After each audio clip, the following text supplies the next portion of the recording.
Good morning, students.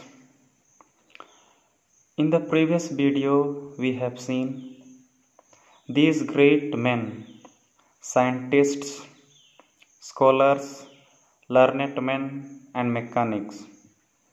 All of them came in order to solve the royal problem.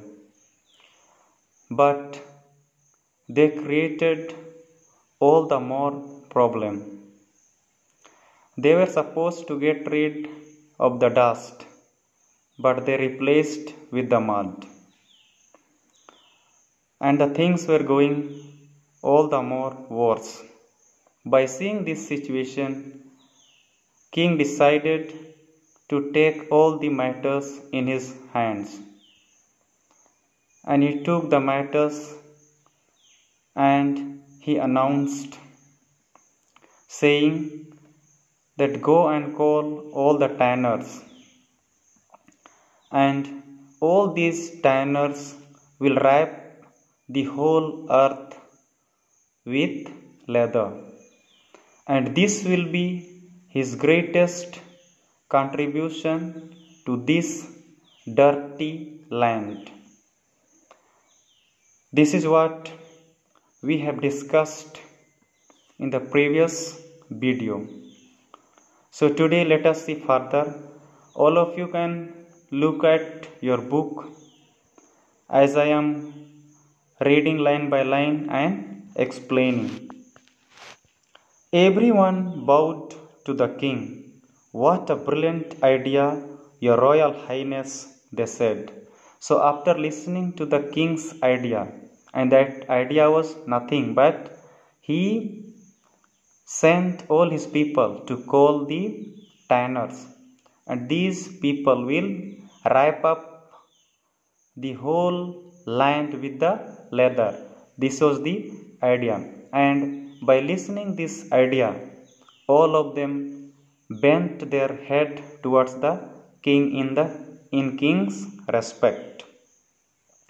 It is only a question of finding a tanner good enough. So everyone thought that they don't have to do much work, just they have to find a tanner who is skillful, who is very good at making things with the leather. The royal emissaries set off in every which way.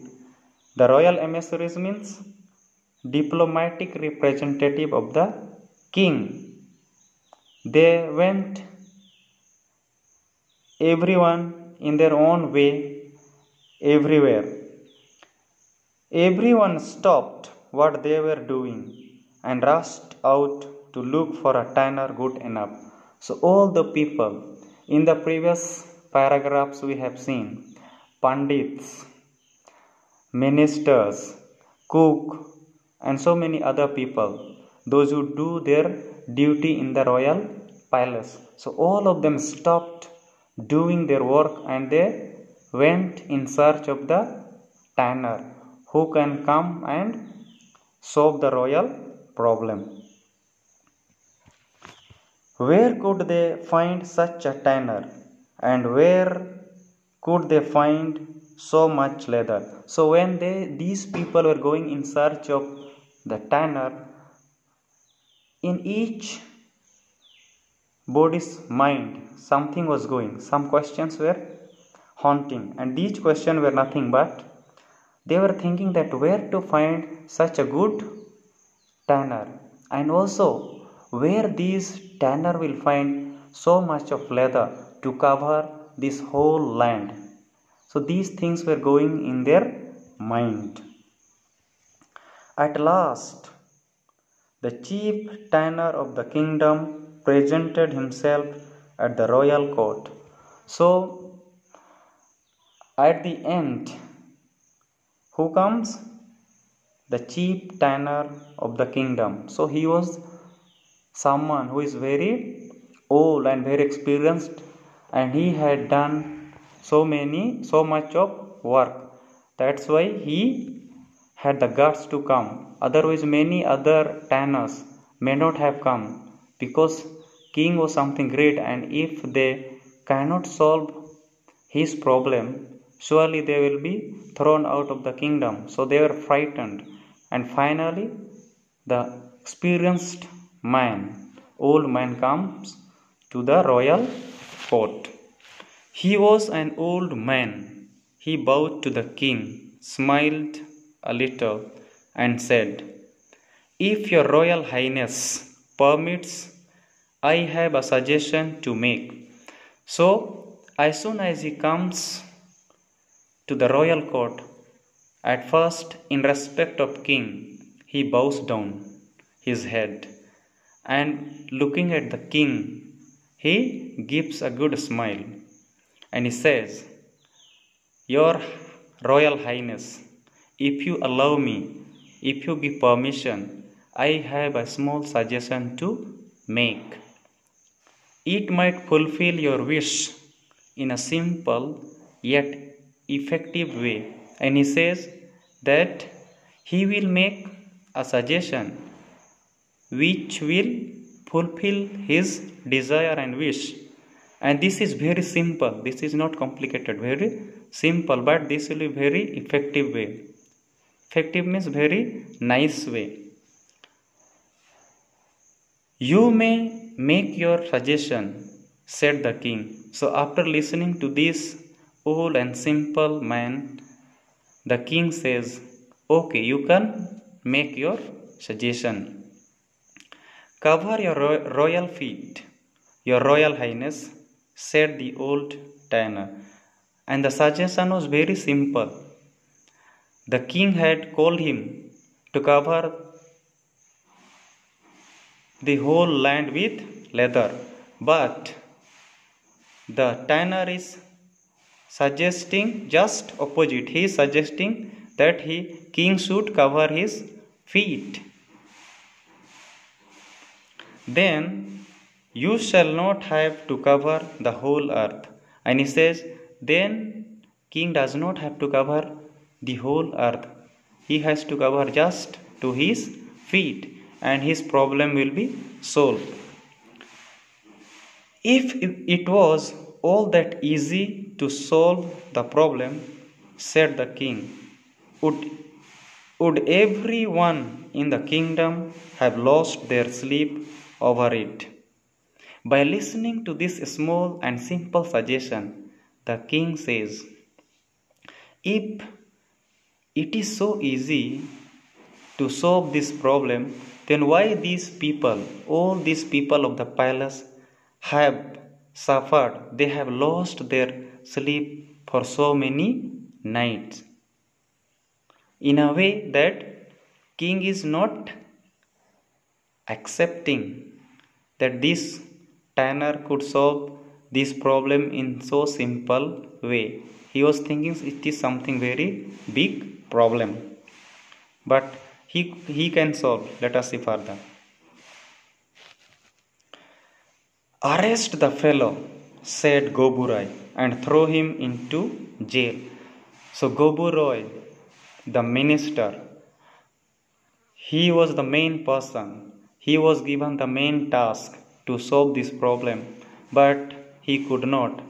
And in front of him, someone very simple, very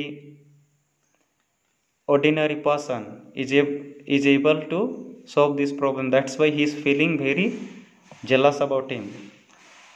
And he is telling that arrest the tanner and throw him into the jail. But already the old tanner was deep at work. But before king could decide to arrest or throw him into the jail, this simple person sat down and started doing his work. Sitting down at the king's feet, he had been measuring and cutting, stitching and fitting. So he did all the works. Before the king could decide whether to throw him into jail or to forgive him, he had finished a neat pair of shoes and presented it to his royal highness. So, very quick, since he was a very experienced person, he did the things in a short period of time before king could decide that he should be put into jail or he should be forgiven. He finished making one pair of shoes and it was very neat and clean. King Hobu put on the shoes, and by seeing the shoes, king liked and he started putting on. They fit him perfectly, and these shoes both nicely fitted in his feet. His royal feet felt warm and snug, and most importantly, clean. So these shoes nicely made, and it was so neat and clean, it saved his feet to become dirty, so he liked the shoes. The minister spared the old tanner. He said, I had the same idea myself. Some way or the other, the fellow must have got hold of my idea. Because King appreciated the man. He liked the shoes he made. That's why he did not do anything. That is why even the minister, without the permission of the king, how shall he punish? So he left the tanner without any punishment. And he said that he had also the same idea. And this poor man might have stolen his idea and made these shoes. What a funny. If this man, the minister, had this idea, then why couldn't he solve the problem in advance? And so from that day began the use of shoes. So this is the invention of shoes. From that day onwards, they started wearing shoes. The royal feet were saved, and these shoes prevented the royal king's feet getting dirty. So was Gobu. Since the royal problem was solved, so Gobu was also left without any punishment. Otherwise he could have got severe punishment. And so was the earth, and even earth was left out without wrapping up with the leather, because without wrapping the earth, the royal problem was solved. So this is the story all about the invention of shoes. Thank you.